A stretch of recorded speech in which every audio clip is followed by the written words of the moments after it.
Hopefully you can hear me okay. Welcome back to my new podcast.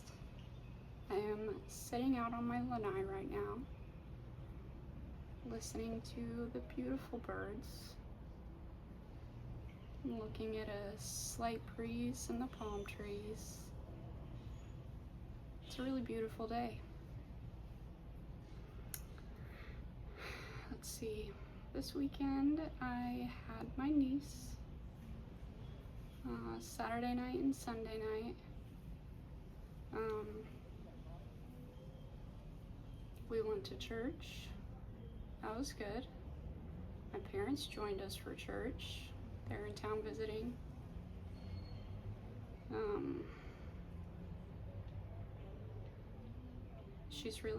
Aisley's really into Barbies right now. So there's a lot of Barbie play. But she's still really figuring out how to speak. So it's kind of limited. Like, we put the Barbies to bed, put the puppies to bed, get the puppies up. Oh, hi. Back to bed. That's okay. Her laugh just brings me so much joy. And her smile and her sweetness. When she just has to kiss my cheek and my other cheek and my forehead and my nose. Or when we take a nap and she has to hold my hand to fall asleep. She's 3. I never would have thought that my life would be the way it is now. I always said I'm not a huge little kid person, and now I'm watching her every weekend. And again, she's brought me just so much joy.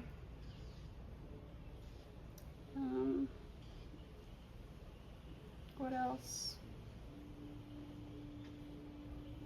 I was reading this morning during my time with God, and it got me thinking about resilience. And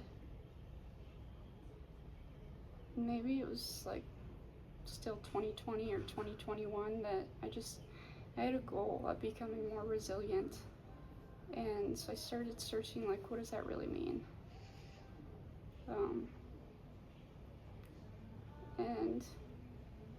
And I think when I was younger, I thought that I needed to acknowledge every thought that came through my head and to not ignore it.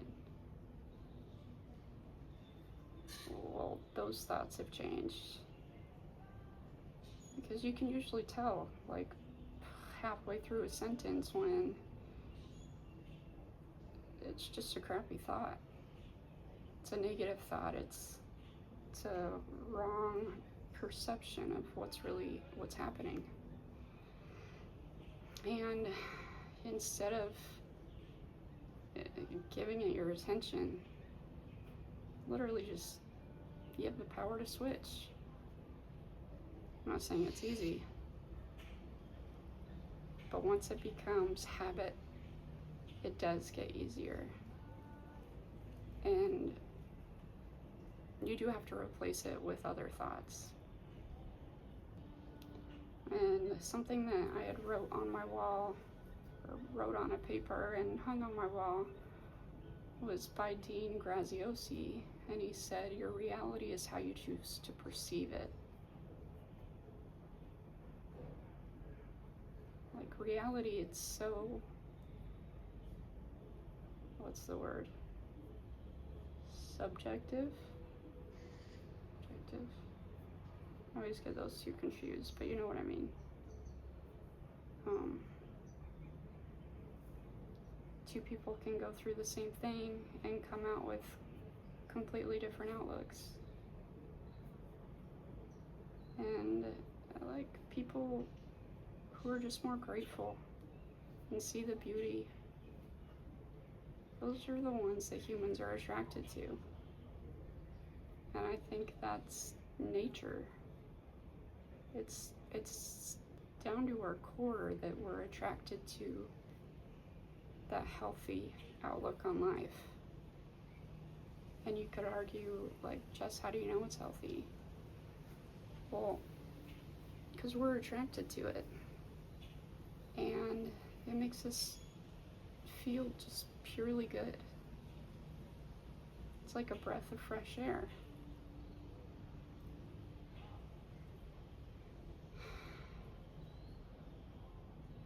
And I think that gratitude, there's just not enough of it. And there's not enough of choosing joy. Like, yeah, you can wake up and say, I'm just not happy today. Like, is that truth? Are you taking that just to be absolute? Like, it's completely out of your control? It shouldn't. We have more control than we think.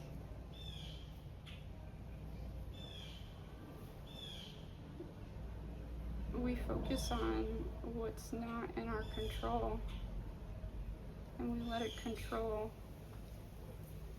what's actually in our control. We let it ruin what's in our control, because we sum it up like everything's out of our control. We're just riding the wave.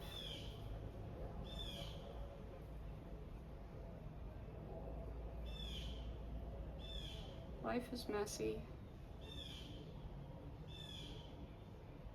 There's already a lot of curveballs. So you may as well just make the most of your life.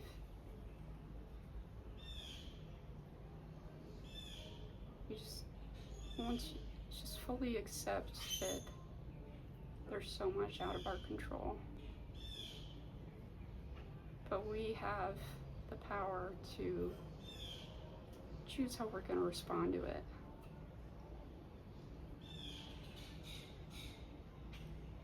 Somebody honks at you in traffic, you can get really angry back and give them that control.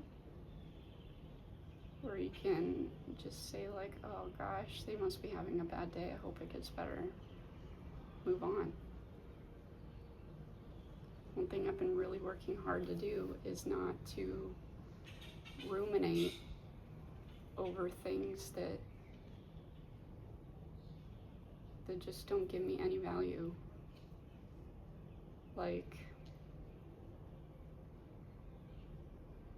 the other night I had like a video chat with somebody I met on a dating app,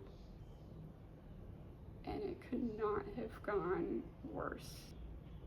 No, it could have gone worse, but he was just awful. And I'm thankful that he ended the conversation like 30 minutes in. And I could have just continued to ruminate on it and get more and more upset and conclude like, oh, there's just nobody good out there. Dating's the worst. I'm never gonna do it again.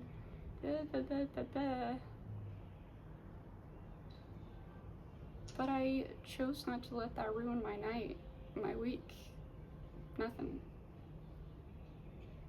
So really, like, I have put it out of my mind until just now. It didn't hold any value for me. And if I could take a lesson from it, it's that, like, if I'm gonna talk to a guy that lives further away, well, I'm sure glad that we just did a quick video chat instead of, you know, making an actual drive for a date. Or if he drove here and then I'd feel guilty that he drove here and it turned out so crappy. You know? Like, saved ourselves a lot of time.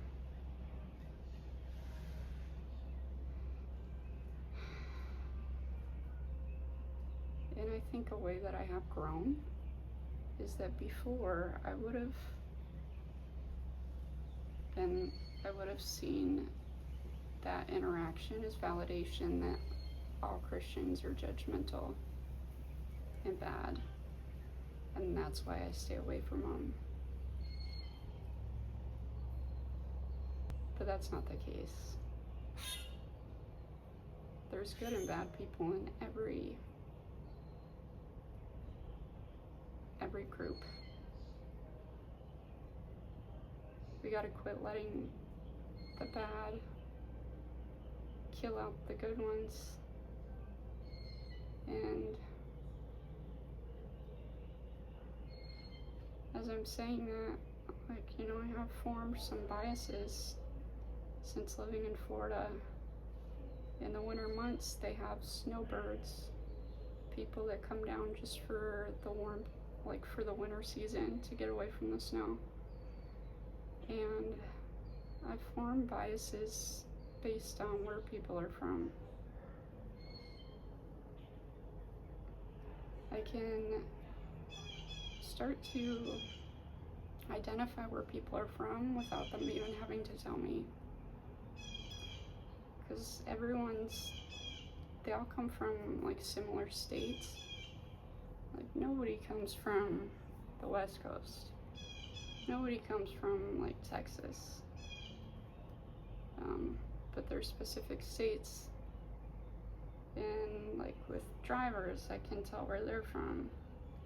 People in like standing in line. People, if I run into them in the aisle, I can tell pretty quickly where they're from. And I've been right a good majority of the time. I don't know if I've ever guessed wrong. And I suppose like that goes back to canceling out an entire group of people. But I'll admit, like yesterday, I was talking to somebody and he told me what state he was from. And it just didn't like fit in my head. But at the same time, I just canceled him out. I'm like, don't even want to talk to you now. But then I asked, like, are you from this city? And he said, no, I'm from a really small town. I'm like, oh, that would make more sense. Because I do have one other friend from the same state, but he's from a smaller town too. And I think people from smaller areas typically are just more considerate of the people around them. Not everybody. Come on now. There's kind people in cities. I think it's more the way they react to me being kind, whether they're gonna get angry or see it as like a breath of fresh air. And once I get angry, I'm just turned off now. But aren't we all like that, man? We've all got some group that we're just turned off by. And I think back to a movie that like really opened my eyes. It was in like a high school, it's in a history class. And I can't believe they let us watch it. #millennials. But it's called Crash. And it was different stories, like different people's stories and how they intertwined. And it just kind of proves how everyone has a bias against somebody, against some group of people. And I think I just gotta give people more grace. The ones that get angry so quick, it's not just out of the blue, like them judging out of the blue, like it's come from some experience in their life where they concluded that it was the entire group, or they've had enough experiences in that group that they formed that bias. And I think hurt people hurt people. It's not intentional, but there's just a lot of, everyone's gone through something hard. The difference is the ones that can still find reasons to smile and laugh and be grateful for this moment.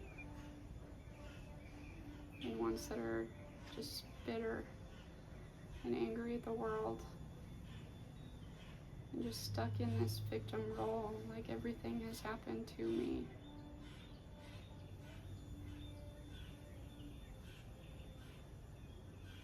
That's my lesson for today.